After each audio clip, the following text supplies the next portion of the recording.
Good evening, Dr. Gary Potter. Thank you for being with us. Good You're a, evening.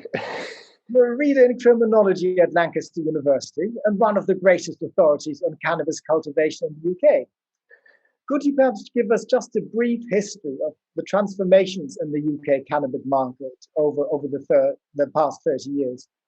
Absolutely. The cannabis market 30 years ago was still dominated by imported cannabis from around the world, but I guess in particular for the UK from Morocco, North Africa.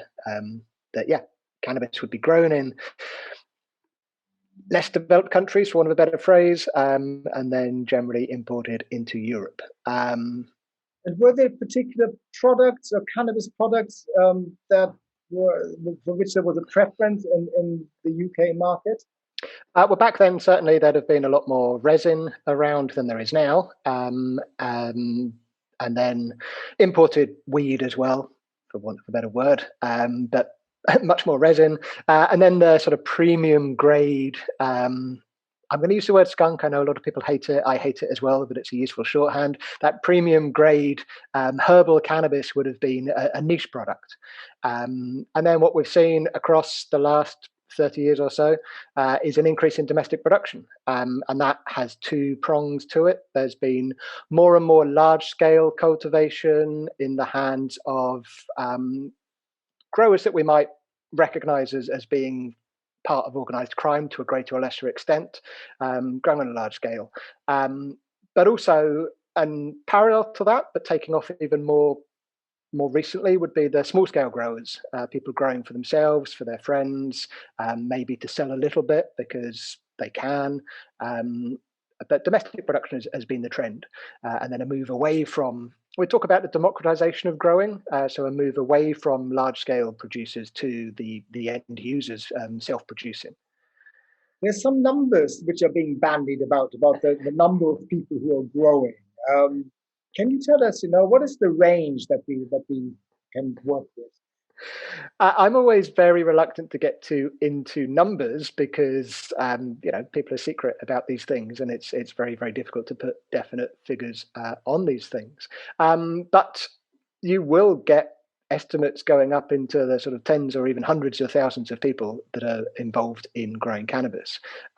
They're all problematic estimates, if you like. But to put it a different way, if you just actually take, I used to live in Brighton. Brighton's a bit atypical, but it's still a good example. There was a headline once in the local newspaper that said cannabis, at least one cannabis farm on every street in Brighton.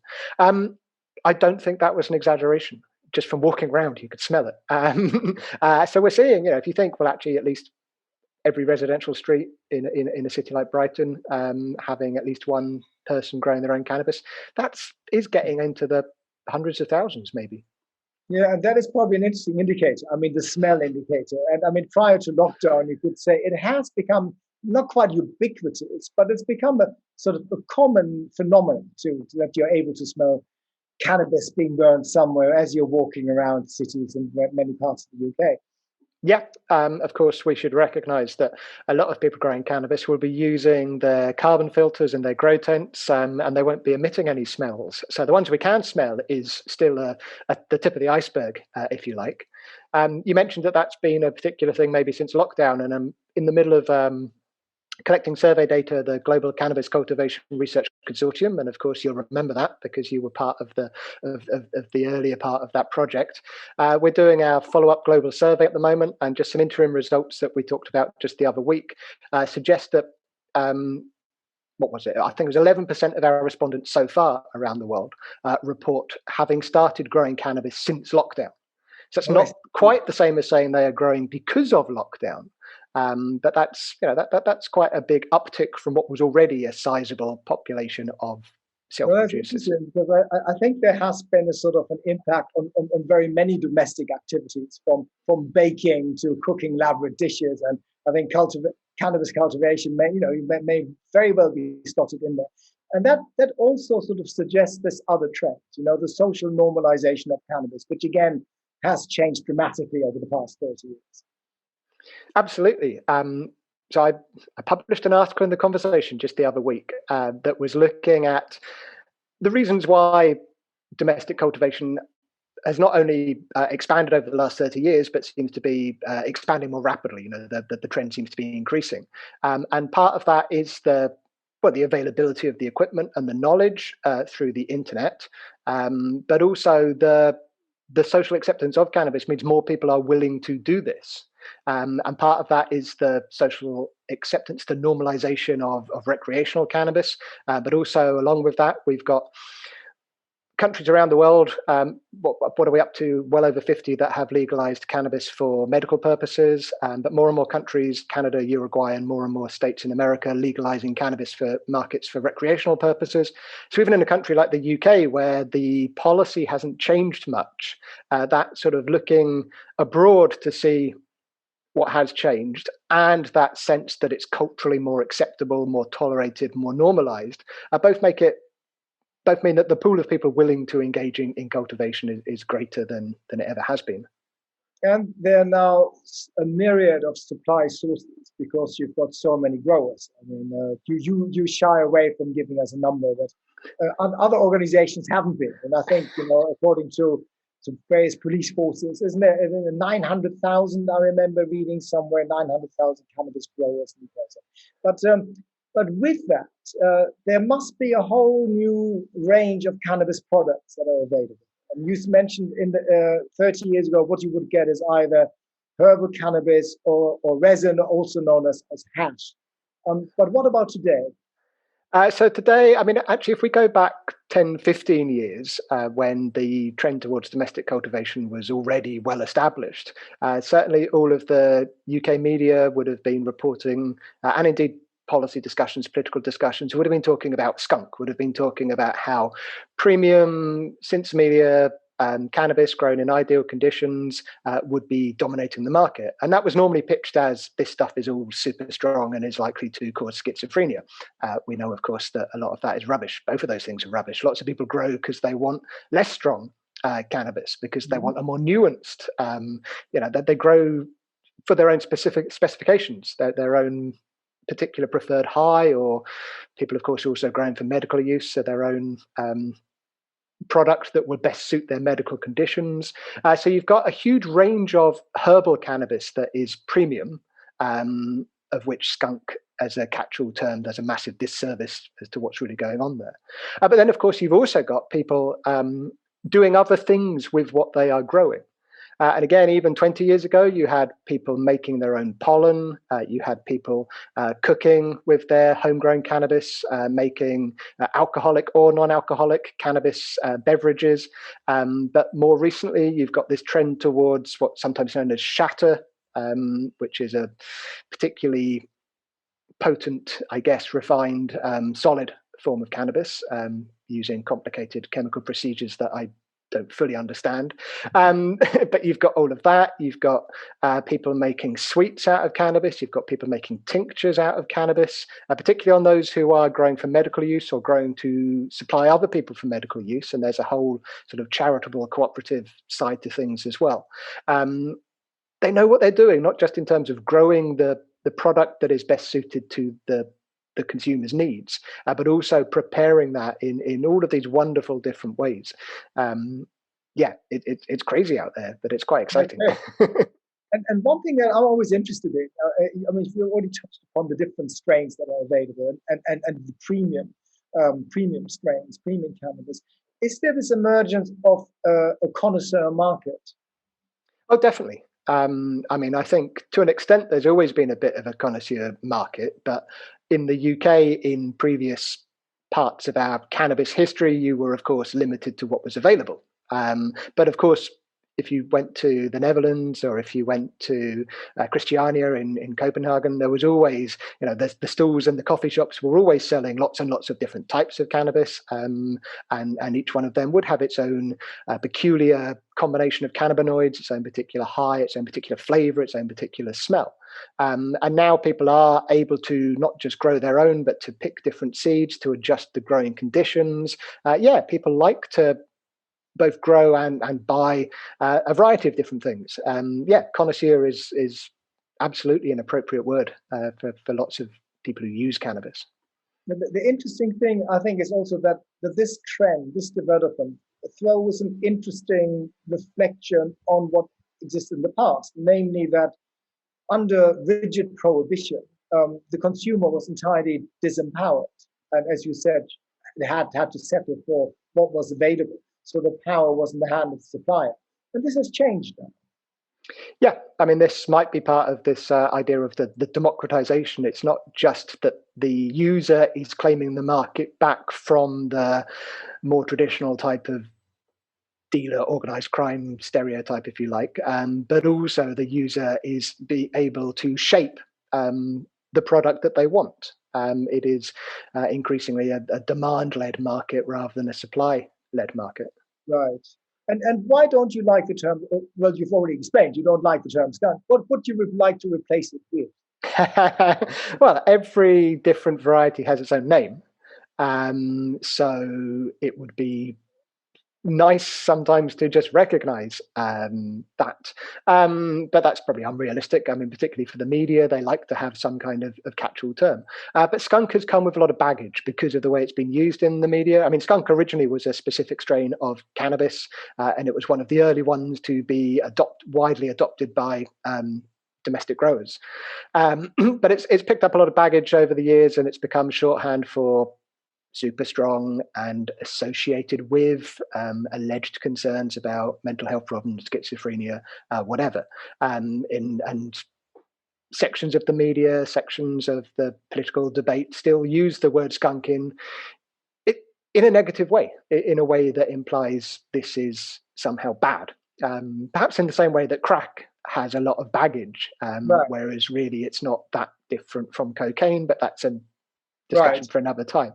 I don't know. I mean, sensimedia was always a good word, but literally that is seedless, so it doesn't necessarily get to the varieties of stuff that it's trying to cover. I don't know. I mean, it's like whiskey. It's like we can talk about whiskey, we can talk about premium whiskey, we can talk about single blend as opposed to whatever, and those terms tell us something. But of course, really, the whiskey connoisseur will want to know actually what specific brand of whiskey you're talking about. Right. But I think skunk originally denoted a high potency cannabis strain, high in THC. And with it came an assumption that this would lead to certain mental health condition or would contribute to it.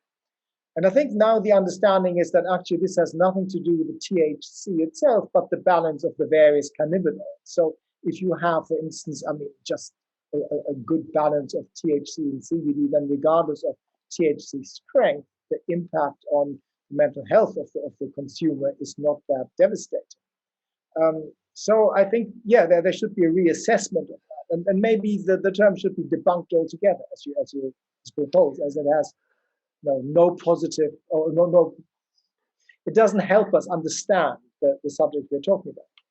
Totally. I wrote an article with Caroline Chatwin that featured in the wonderful publication Drugs and Alcohol Today a few years back that was called The Problem with Skunk. And it did really try to address how the baggage that has come with that label really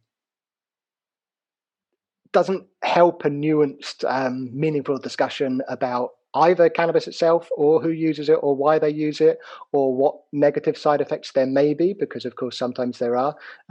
It really has become just the media and political catch-all term for super strength and therefore bad cannabis. But as you say, it's a lot more complicated than that. It really tells you more about the intention of the user than having any classificatory or lexical value in itself. The person using the term skunk. Yes, term. Absolutely. Yes, not the cannabis user, but yes. When I read about skunk, I think, well, I know exactly what the perspective of the person who is writing this is. A polemical or an ideological term. Yeah. Well, good, we established that. Now, one more thing I want to come back to is the organized crime groups that are active in the cannabis field, and that has been also a new development because people were trafficking in 30 years ago. They were specialized in purchasing somewhere else and bringing it into the country. Now they're running grow operations. Has that changed the profile of these organized crime groups? I mean, again, obviously, with organised crime, that in itself is a problematic term because organised crime technically can be, a group of 2 or 3 people working together to commit a crime. So that would include like 2 or 3 mates growing a couple of plants that actually fit the definition of organised crime.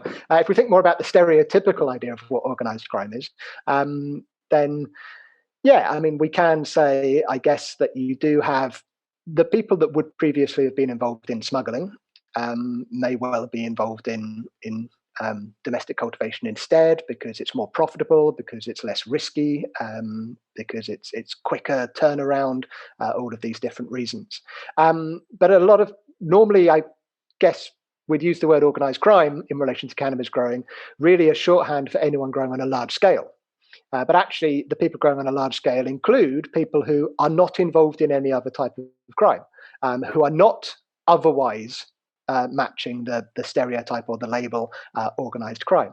But of course, it does also include those that do match or fit some of the more problematic aspects of organized crime. And we should never, just as I don't like the portrayal that the cannabis market is dominated by organized crime, because it glosses over the fact that most of the market is people who are not otherwise involved in crime and not necessarily seeking profit and not large-scale dealers. We shouldn't gloss over the fact that there are outfits out there that grow cannabis on a large scale and are involved in other types of serious crime, including things like human trafficking, modern day slavery, and child abuse issues. So those things exist. We can point to where there are established organized crime groups, if you like, and we might flag up. I mean, in the early days, there was a particular high level of Vietnamese involvement in large-scale cannabis cultivation. That started in Canada, but became a thing around the world. We might speak to the Albanian groups, but we might also speak to homegrown, pun there, homegrown organized crime groups, including sort of biker gangs. Yeah, there's a lot of traditional organized crime involved in cannabis, also involved in other types of crime.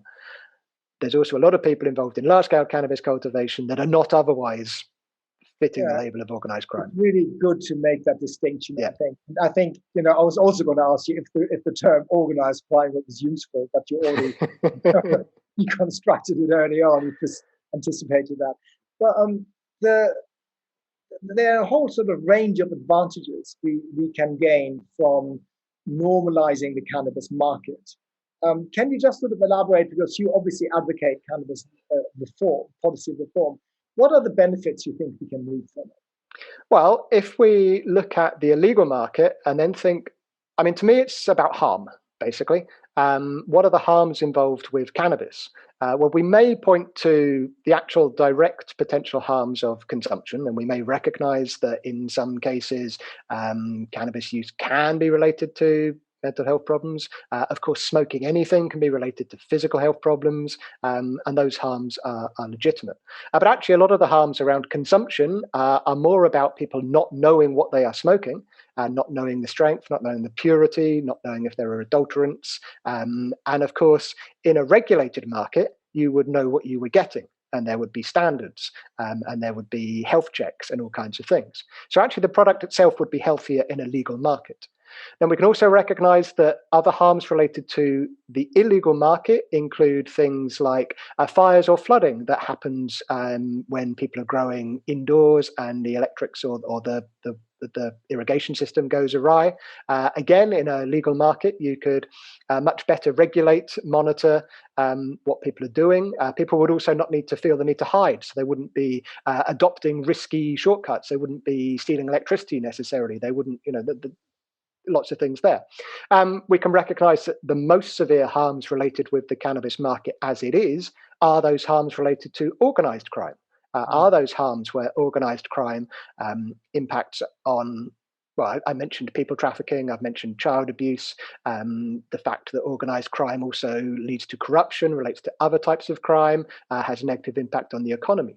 You bring all of that into a legal framework, instead of large-scale cannabis cultivation costing money and being linked to other crimes, large-scale cannabis cultivation could be taxed and regulated.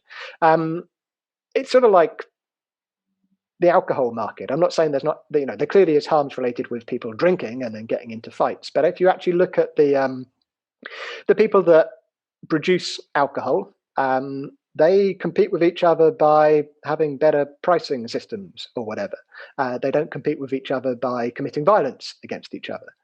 If there are disputes in a legal market, you go to court to get them sorted out. You don't resort to violence or crime to resolve differences. I mean, that's true, of course, of all drugs, not just cannabis. But essentially, whatever step you look at, whether it's the potential harm to the consumer, whether it's the harm related to the market, or even the harm related to people receiving criminal justice penalties and then having to go to prison, stigma attached with that, whatever, all of those harms are related to the fact that cannabis is illegal, not related to cannabis itself. Legalize and regulate. People think that by making something illegal, that's the ultimate regulation, but it's not. Once something is prohibited, you've removed all regulation from it. And of course, we can point to the parallel of when America tried to prohibit alcohol and how that led to more problematic products, people drinking spirits instead of beers, but also, of course, the legacy of organized crime that came with that. No, it's the irony, and it's counterintuitive, that putting something under strict control removes it under regulatory mode altogether. Yes, I mean, and once it's explained, it's obvious. You'd think so. We've tried.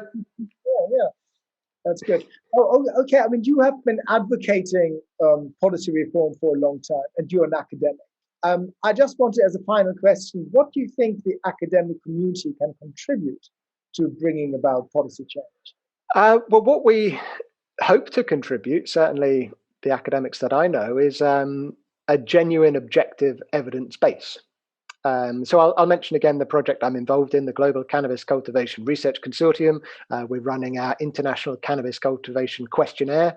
For those listening, you can find us on worldwideweed.nl. Of course, our website is hosted in the Netherlands for, I guess, obvious reasons. Our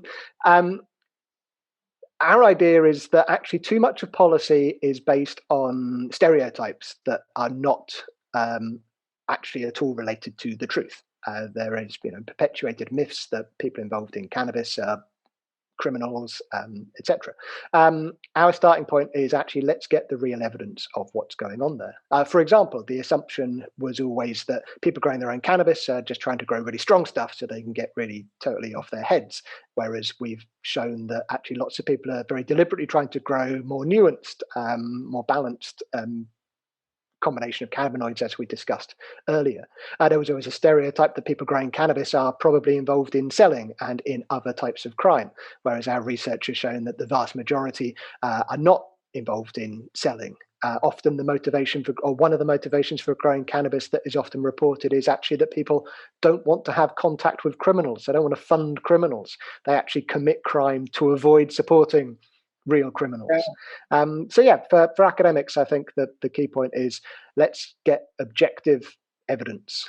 And then all we can hope for is proper evidence-based policy. Unfortunately, the politicians get in the way at that point. But at least the evidence is increasingly out there. Wonderful. Well, thank you very much for your splendid efforts in contributing to building up the evidence base. Thank you very much, Dr. Potter. Thank you. We'll see you on the 1st of April. Totally. Okay. Thank you very much.